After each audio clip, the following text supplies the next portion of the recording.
Shalom, jumpa lagi dengan saya Linda di channel saya Kesaksian tentang Tuhan Yesus. Pertama-tama saya mau mengucapkan banyak terima kasih buat saudara yang sudah nge-like, sudah subscribe, dan juga sudah share video saya ke teman-teman, ke saudaranya, ke handai tolannya. Terima kasih banyak. Dan buat saudara yang belum nge-like, baru pertama kali mungkin menonton video saya, tolong saudara di like dan subscribe ya. Supaya nanti apabila ada video saya yang terbaru, saudara mendapat notification-nya. Terima kasih banyak ya saudara, kiranya video-video saya bisa menjadi berkat buat saudara secara pribadi maupun buat teman-teman saudara. Terima kasih. Oke, malam hari ini ada sesuatu yang saya pengen ngulik gitu. Pengen diulik ya. Iya, sesuatu yang mungkin sering terjadi di masyarakat, bahkan mungkin di lingkungan keluarga kita sendiri. Apa sih itu? Ini tentang persinahan.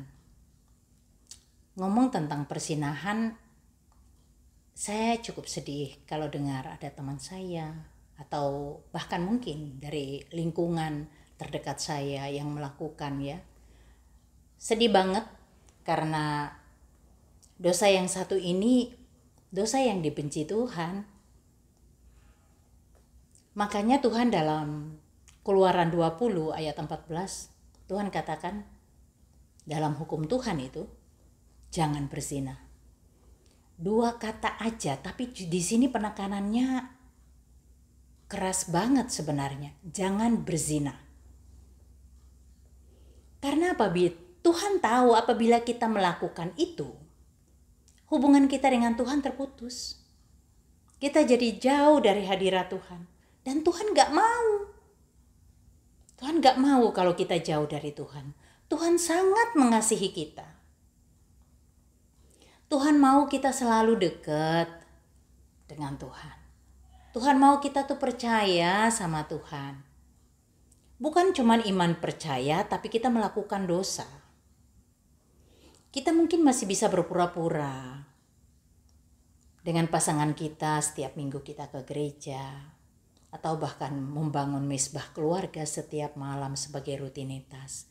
Tapi di luar dari sepengetahuan pasangan kita melakukan dosa perzinahan.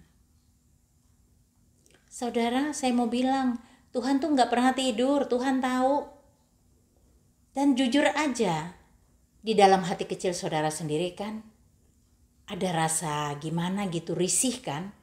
Ada rasa yang gak enak ketika Anda harus berhadapan dengan Tuhan. Ketika masuk di gereja, atau mungkin pas lagi ibadah online, atau bahkan mungkin lagi membangun mezbah keluarga setiap malam. Bagaimana perasaan saudara? Apakah ada damai sejahtera dan sukacita? Pastinya tidak. Kenapa banyak sekali manusia jatuh di dalam dosa yang satu ini? Karena memang dosa ini dosa yang paling nikmat dibandingkan dengan dosa-dosa yang lain. Ini dosa bisa berjamaah.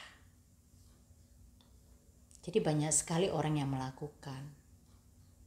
Kalau bilang dosa karena mamon, dosa karena mamon itu juga terbatas ya. Kalau masalah uang itu terbatas pada orang-orang tertentu yang bisa melakukan kecurangan di dalam keuangan. Ataupun karena mamon, rela menjual diri misalnya.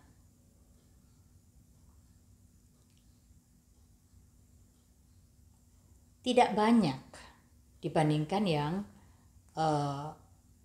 melakukan dosa perzinahan. Itu lebih banyak. Saya banyak sekali terima telepon dan biasanya konseling tentang itu. Saya mau bilang buat saudara yang mungkin pasangan suami istri tetapi sedang jatuh dalam dosa perzinahan, dosa perselingkuhan. Ataupun saudara, ya anak-anak muda yang mungkin masih baru berpacaran tapi sudah melakukan hubungan seks di luar pernikahan. Dan menganggap itu biasa-biasa aja. Itu bukan sesuatu hal yang tabu. Melakukan dengan enjoy, suka sama suka, tanpa ada perasaan bersalah terhadap Tuhan. Oke deh, sisihkan rasa bersalah pada kedua orang tua. Tapi bagaimana dengan Tuhan?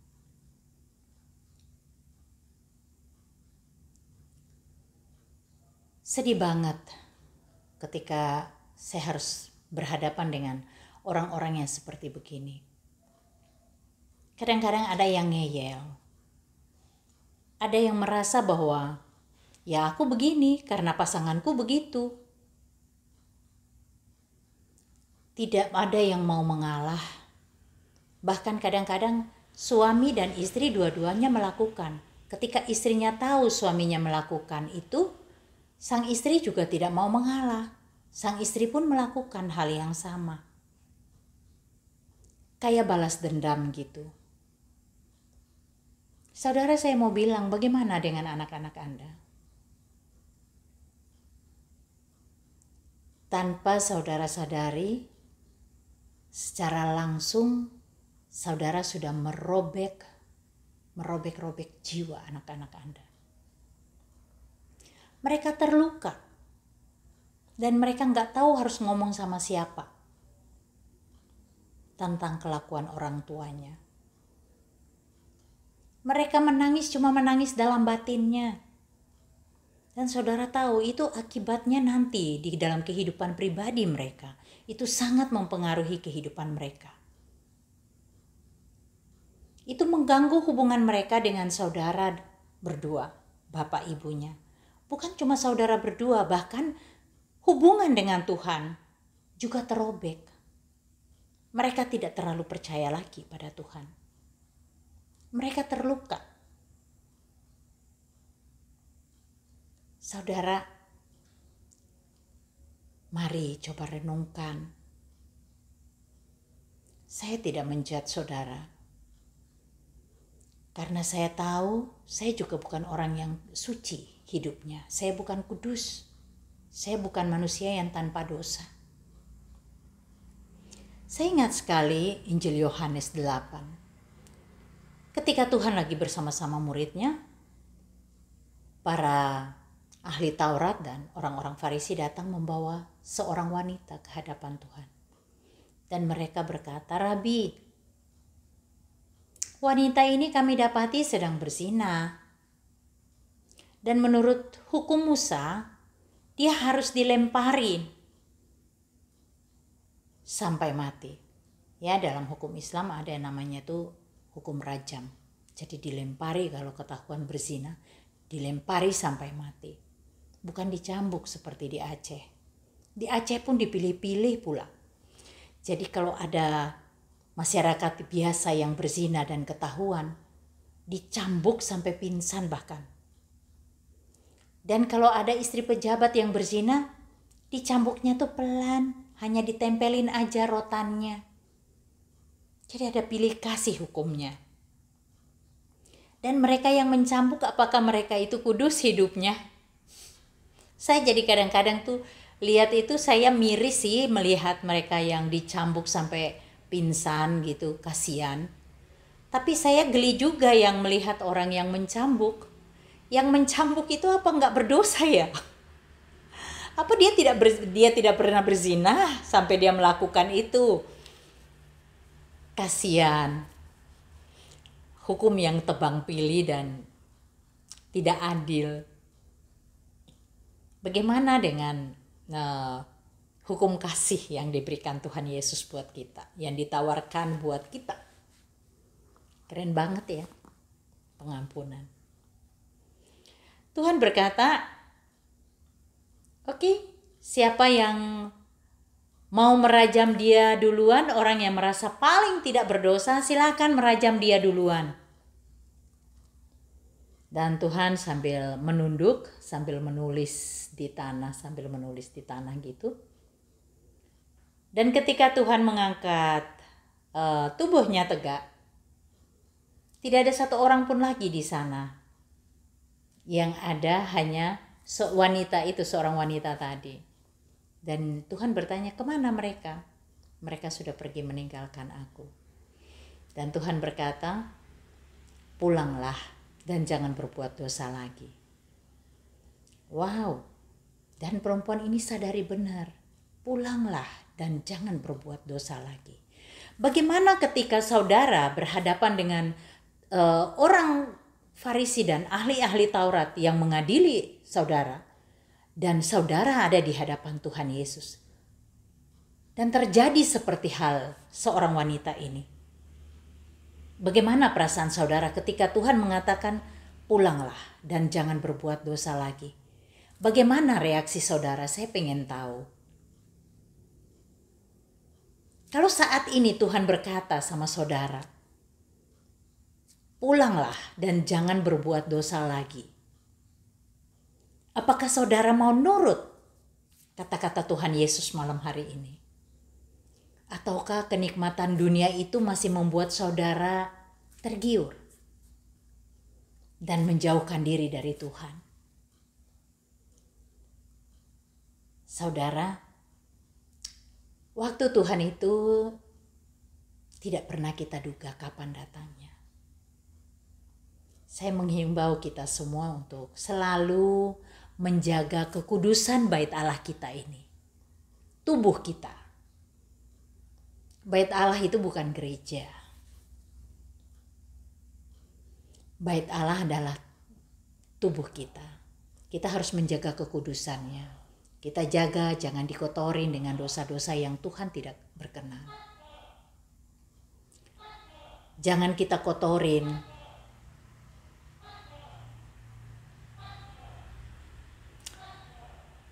kalau Tuhan mau mengampuni dosa kita. Kenapa kita harus menolak dan kita masih mau melakukan dosa lagi?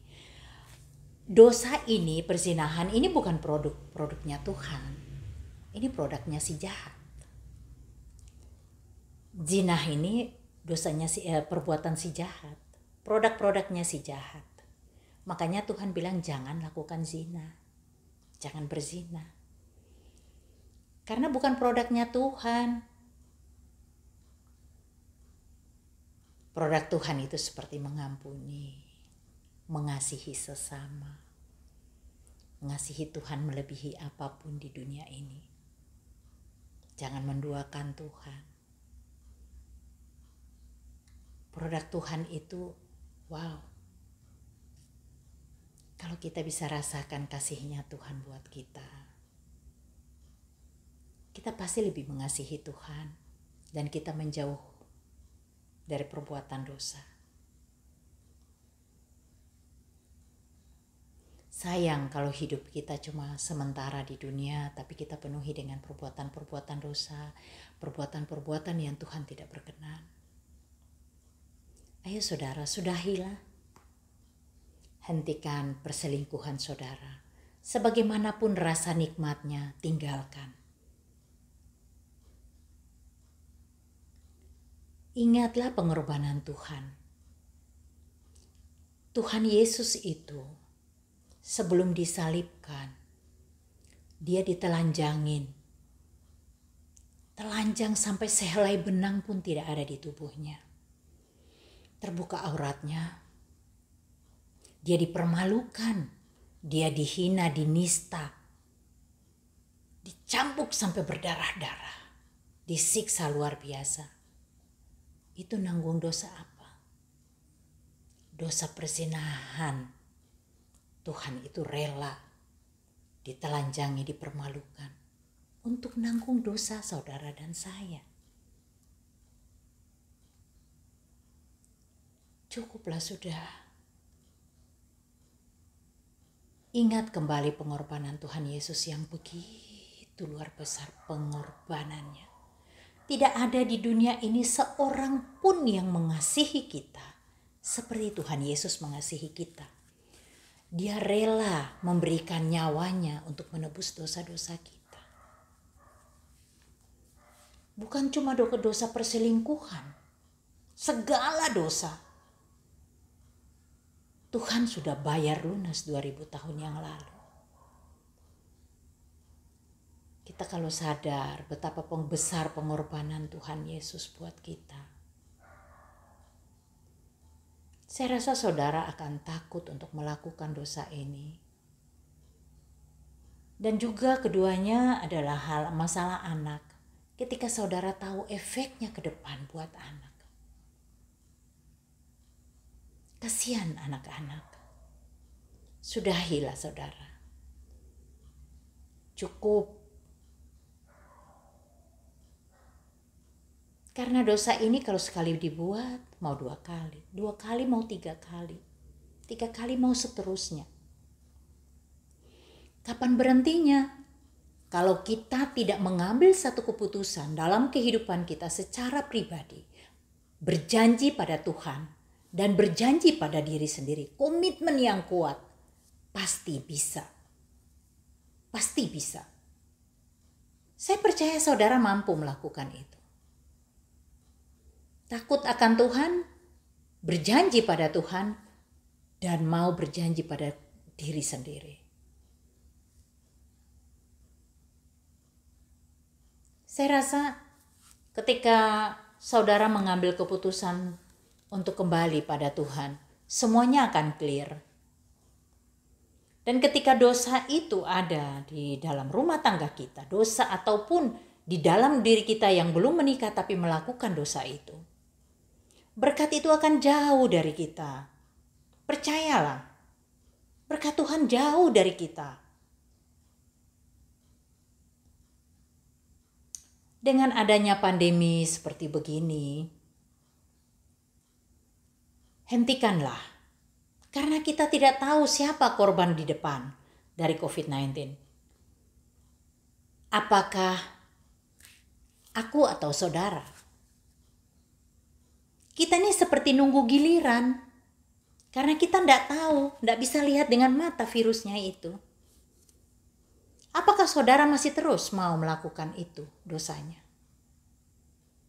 Tidak takut mati. Sudahilah, ayo. Berhenti berbuat dosa. Seperti dalam firman Tuhan, Tuhan katakan, kedatangan Tuhan itu seperti pencuri di malam hari. Makanya kita diminta sama Tuhan berjaga-jagalah. Nah, saya himbau buat saudara yang nonton video saya, ayo berjaga-jagalah. Kita jangan jadi 5 wanita yang bodoh. Yang tidak menyiapkan minyaknya ketika pengantin datang. Ketika keriuhan pengantin datang, dia baru kelapaan. Terlambat kan?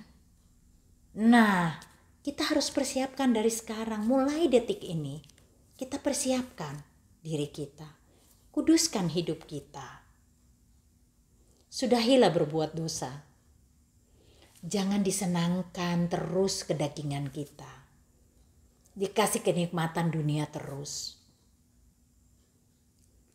Dikasihlah kenikmatan surgawi. Seperti apa sih kenikmatan surgawi?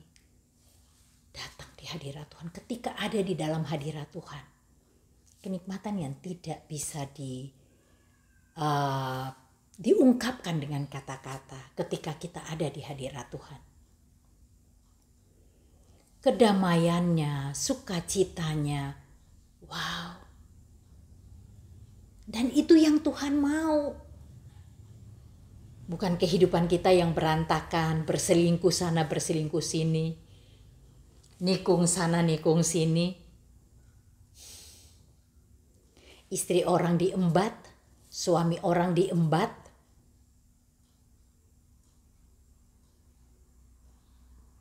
Sampai tidak ada lagi akal pikiran yang normal.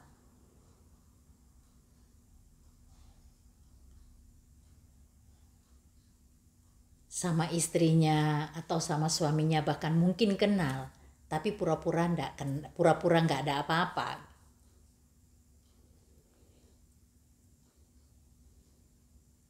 Orang berselingkuh suka menyembunyikan dari pasangannya. Tapi bisa nggak kita sembunyikan dari hadapan Tuhan? Bisa nggak?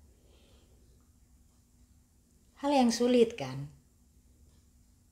Ketika kita sudah melakukan hal seperti begitu, rasa takut di dalam hati ketika berhadapan dengan Tuhan membuat kita nggak nyaman ketika kita ibadah atau kita berdoa. Jangan jadi orang munafik. Seperti banyak orang yang teriak-teriak nama Tuhan, tetapi persinahan tetap jalan terus.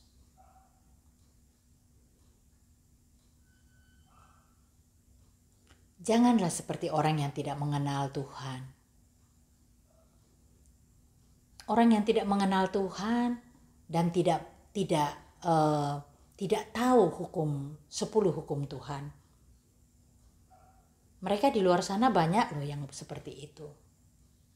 Jangan kita melakukan hal seperti begitu, saudara. Takut dan malulah sama Tuhan. Karena Tuhan tidak pernah tidur. Tuhan tidak pernah memalingkan wajahnya dari kehidupan kita. Tuhan tahu apa yang kita lakukan. Apakah bisa kita bersembunyi? Ayo saudara, sadari dosa-dosa kita dan bertobatlah. Datang pada Tuhan, rendahkan hati kita. Jangan tegakkan hati kita, kepala kita tegakkan di hadapan Tuhan. Tunduklah pada Tuhan.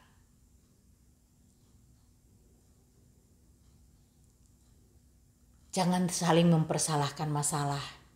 Jangan diributkan, saudara. Ketika sama-sama atau salah satunya mengaku dosa terhadap pasangannya, jangan pasangannya sakit hati dan terus ribut, rame malahan. Tapi coba saling mengampuni. Saling mengaku dosa dan mengampuni, maka Tuhan turut campur tangan loh, menyelesaikan masalahnya. Lupakan apa yang sudah terjadi. Bukan berarti memorinya dihapus, nggak mungkin. Tapi butuh pengampunan. Ampunilah pasangan Anda. Ampuni dia, ampuni diri saudara sendiri juga. Dan koreksi. Mungkin apa yang tidak dia dapatkan dari saudara, itu yang dia dapatkan dari orang lain di luar sana. Saya harap saudara juga tidak menyalahkan pasangan saudara dan terjadi keributan begitu. Lebih baik saling mengaku dosa di hadapan Tuhan, bersama-sama mau bertobat di kaki Tuhan, mohon ampunan Tuhan dan minta bimbingan Tuhan di dalam rumah tangga, supaya rumah tangga itu boleh dipulihkan Tuhan. Itu yang Tuhan mau. Saya kira saudara juga mengerti apa yang saya maksud, apa yang saya omong sekarang. Saya berharap video ini bisa menjadi satu inspirasi buat saudara untuk bertobat, untuk datang pada Tuhan, untuk merendahkan hati di hadapan Tuhan dan bertobat. Itu yang Tuhan inginkan. Saya cuma sebagai alatnya Tuhan untuk menyampaikan kebenaran firman Tuhan ini buat saudara. Saya bukan seorang pendeta. Saya cuma sebagai alat Tuhan. Apa yang Tuhan tanamkan dalam hati saya untuk saya bicara, itu yang saya akan bicarakan. Terima kasih banyak saudara. Buat saudara yang belum like dan subscribe, saya mohon saudara untuk like dan subscribe ya. Dan juga bantu share supaya video-video saya bisa menjadi berkat buat banyak orang. Banyak sekali tontonan video di YouTube. Banyak sekali. dan kita punya pilihan untuk menonton. Tapi saya himbau jangan terlalu banyak yang gosip-gosip atau membicarakan kehidupan para artis gitu yang tidak penting untuk kehidupan rohani kita. Begitu juga dengan dunia politik yang kalau kita yang tidak berpolitik itu tidak penting banget. Karena ada yang mengatur itu. Kita tidak perlu ikut berpolitik kalau kita bukan orang politik. Lebih bagus kita lebih mendekatkan diri kita sama Tuhan di saat-saat seperti begini. Di masa pandemi begini, saya himbau saudara untuk datang lebih dekat lagi pada Tuhan. Waktunya kita tidak pernah tahu. Demikian saudara, saya pamit mundur dari hadapan saudara. Terima kasih banyak, kiranya video ini bisa menjadi berkat buat kita semua. Terima kasih, Tuhan Yesus memberkati.